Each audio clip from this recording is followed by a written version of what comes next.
Beaucoup de médecins traitants adressent les malades voir le cardiologue pour un problème de vertige. Et parfois, ils le font même sans être passés par un otorhinolaryngologue, un ORL. Ils adressent les malades voir un cardiologue parce que le malade a des vertiges. Quand il se lève, sa tête tourne, il a l'impression que tout tourne autour de lui. Et ça dure depuis un certain temps et c'est progressif. Ils en vont voir le cardiologue en ayant fait, je suppose, un examen clinique classique avec une tension qui est normale ou alors juste un peu élevée, genre 145, 150, voire 160 mm de mercure de systolique, voilà, qui n'ont pas de palpitation, qui n'ont pas fait de perte de connaissance.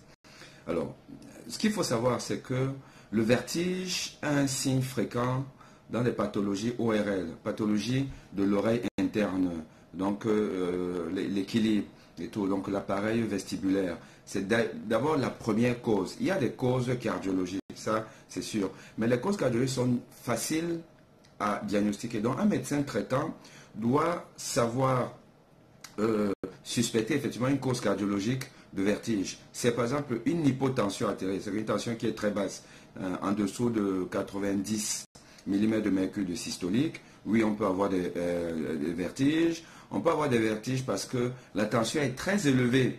200 mm de mercure de systolique, 210, ainsi de suite. Oui, on peut avoir des vertiges. Ou alors une variation rapide de la pression artérielle. C'est-à-dire que passer de 140 à 90, c'est-à-dire que quand on a une différence de la pression systolique qui est de plus de 30 mm de mercure et de manière rapide, oui, on peut avoir des vertiges parce que le vertige d'origine cardiaque est dû en fait à une hypoperfusion cérébrale.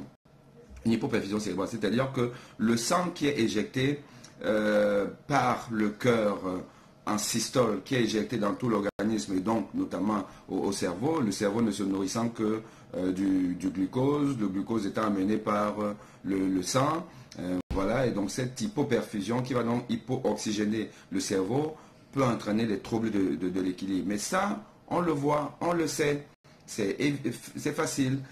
Donc la première consultation de vertige, c'est ORL.